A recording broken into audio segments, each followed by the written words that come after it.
Court practice and procedure act के खिलाफ case. वफाकी हुकूमत ने सुप्रीम कोर्ट में तहरीरी जवाब जमा करा दिया है। प्रैक्टिस प्रोसीजर एक्ट के खिलाफ दरखास्तें खारिज की जाएं ये इस्तदा की गई है। पार्लियामेंट के कानून के खिलाफ दरखास्तें नाकाबिल समात हैं। हुकूमत की जानिब से ये दरखास्त दायर की गई है जिसमें ये इस्तदा की गई है कि इन दरखास्तों को खारिज किया जाए। अब से कुछ देर के बाद आगाज़ होगा इस केस का, और उससे कबल हम ये देख रहे हैं कि वफाकी हुकूमत ने सुप्रीम कोर्ट में तहरीरी जवाब जमा करवा दिया है और प्रैक्टिस एंड प्रोसीजर एक्ट के खिलाफ दरखास्तें खारिज की जाएं ये इस्तदा जवाब में की गई है। और पार्लियामेंट के कानून के खिलाफ दरखास्तें नाकाबिल समात हैं, ये हुकूमत की जानिब से इस्तदा की गई है। Supreme court practice and procedure act के खिलाफ केस के हवाले से आपको आगाह कर रहे हैं। अगर पहले की बात की जाए तो जब इस केस का आगाज़ हुआ था तो को मुअत्तल कर दिया गया था इस कानून को, और ताहुक्म सानी मुअत्तल कर दिया गया था और उसके बाद कोई भी समाअत नहीं हुई है।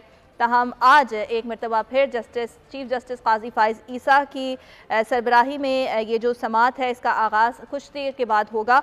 और इस समाअत से कबल हम ये देख रहे हैं कि वफाकी हुकूमत ने सुप्रीम कोर्ट में तहरीरी जवाब जमा करवा दिया है और प्रैक्टिस प्रोसीजर एक्ट के खिलाफ दरखास्तें खारिज की जाएं ये इस्तदा हुकूमत की जानिब से की गई है। नीलम अरशद हमारे साथ मौजूद हैं, इस बारे में मजीद उनसे जानेंगे। जी नीलम, बताइएगा क्या इस्तदा की गई है दरखास्त में?